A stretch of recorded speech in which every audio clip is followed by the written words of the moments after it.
बब्बर या बब्बरानी बलूच एक कदीम, बहादुर और तारीखी लिहाज से एक अहम बलोच कबीला माना जाता है, जिसको अजीम बलोच कबीला रिंद से मुंसलिक किया जाता है।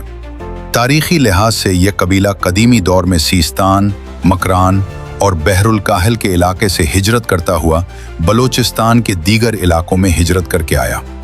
काफ़ी तारीखी किताबों के मुताबिक इस कबीला को कुर्दश कबाइल से भी मुंसलिक किया जाता है। तारीखी बयानात के मुताबिक ये बब्बर कौम न सिर्फ ईरान बल्कि बलोचिस्तान और ईरान के साहिली इलाकों में भी आबाद रही। इस तरह यह कबीला हिजरत करता हुआ बलोचिस्तान के मुख्तलिफ इलाकों में आबाद हुआ और उनकी मरकजी आबादी बलोचिस्तान में नसीराबाद और डेरा मुराद जमाली में आबाद हुई। और यही वो वजह थी कि बब्बर कौम ने जमाली बलोच कबीले से इत्तेहाद कायम किया और मजबूत बनाने में दोनों कबाइल ने अपना किरदार अदा किया। बब्बर को जमाली का मुंह बोला भाई भी माना जाता है और आज भी इस इत्तेहाद के असरात नजर आते हैं, जहां बब्बर कौम के लोग जमाली नाम भी इस्तेमाल करते हैं। पाकिस्तान के क़याम के बाद ये बब्बर कबीला बलोचिस्तान के दीगर इलाकों में फैल गया, जिसमें क्वेटा, खुजदार, चमन, कल्लात, किची और मकरान शामिल हैं। और वक्त के साथ साथ ये कबीला जुनूबी पंजाब में डेरा गाजी खान में आबाद हुआ, जो कि बलोच इलाका माना जाता है। इस तरह डेरा गाजी खान, राजनपुर, रहीम यार खान और रुझान मजारी में भी ये लोग आबाद हुए। कोह सुलेमान के पहाड़ी सिलसिले में खास तौर पर तुम्मन लगारी और तुम्मन गौरचानी के इलाका में भी ये लोग आबाद हैं। और इस बब्बर कबीले की बेशतर आबादी सिंध की तरफ हिजरत कर गई, जिनमें दादू, शहदाद कोट, जैकब आबाद, कश्मूर, घूटकी, हैदराबाद और दीगर इलाके शामिल हैं। और बहुत ही कम तादाद में ये लोग बलोचिस्तान में बुहरान की वजह से पश्तून इलाके में भी हिजरत कर गए। अगर सकाफत की बात की जाए तो बब्बर कबीला तकरीबन पाकिस्तान के हर सूबे में पाया जाता है। खैबर पख्तूनख्वा में यह कबीला पश्तून सकाफत को अपनाता है। और अगर ज़बान की बात की जाए तो ये वहाँ पश्तू के साथ साथ बलोची भी जानते हैं। इस तरह ये बब्बर या बब्बरानी कबाइल में जुनूबी पंजाब में सिराइकी ज़बान बोली जाती है और साथ साथ बलोची ज़बान और रिवायात को जिंदा रखे हुए हैं। सिंध में ये लोग सिंधी ज़बान और सकाफत को अपनाते हैं, लेकिन अपनी पहचान बलोच बताते हैं। लेकिन बलोचिस्तान में आबाद बब्बर कबीला में खालिस बलोची ज़बान बोली और समझी जाती है। अगर लिबास की बात की जाए तो पगड़ी या बलोची टोपी उनकी मशहूर अलामती चीज़ समझी जाती है।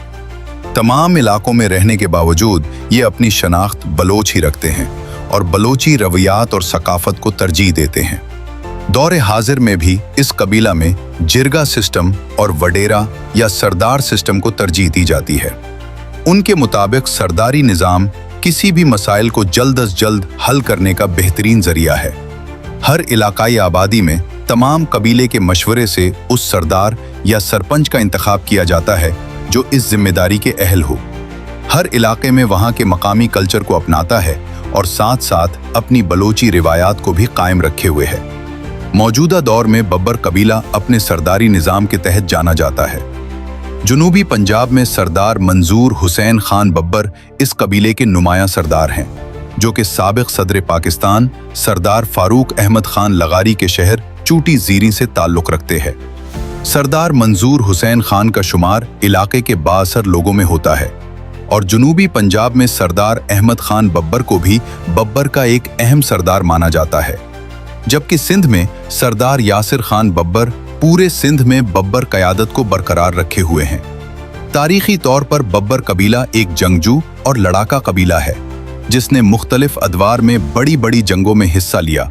और तारीख से बात सामने आती है कि बब्बर या बब्बरानी कबीले ने अजीम बलोच सरदार मीर चाकर आजम खान रिंद के साथ मिलकर भी काफ़ी जंगें लड़ें और अपनी बहादुरी का लोहा मनवाया। रिंद और लाशार कबाइल की जंग में भी इस कबीला ने अपना अहम किरदार अदा किया।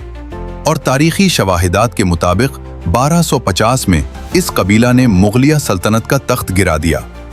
ज़माने कदीम में ये बब्बर कबीला पेशे के लिहाज से जत या जग्गाल भी माना जाता है, क्योंकि इस कबीला ने ज़माना कदीम जंगों के साथ शुतरबानी को भी नहीं छोड़ा और ऊंट उनका पसंदीदा जानवर है, जिसकी वजह से इस कबीला को जत भी कहा जाता है।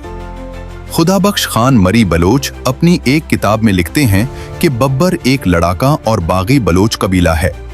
खुलासा ये है कि बब्बर या बब्रानी बलोच एक ही कबीले के दो नाम हैं, जिसकी जड़ें ईरान से लेकर बलोचिस्तान और बलोचिस्तान से जुनूबी पंजाब, सिंध और इस तरह पूरे पाकिस्तान में फैली हुई हैं। आज भी ये कबीला अपनी रिवायात, इज्जत, गैरत और सरदारी निज़ाम के साथ अपनी पहचान बरकरार रखे हुए है और आने वाली नस्लों के लिए एक मजबूत तारीखी विरसा छोड़ रहा है।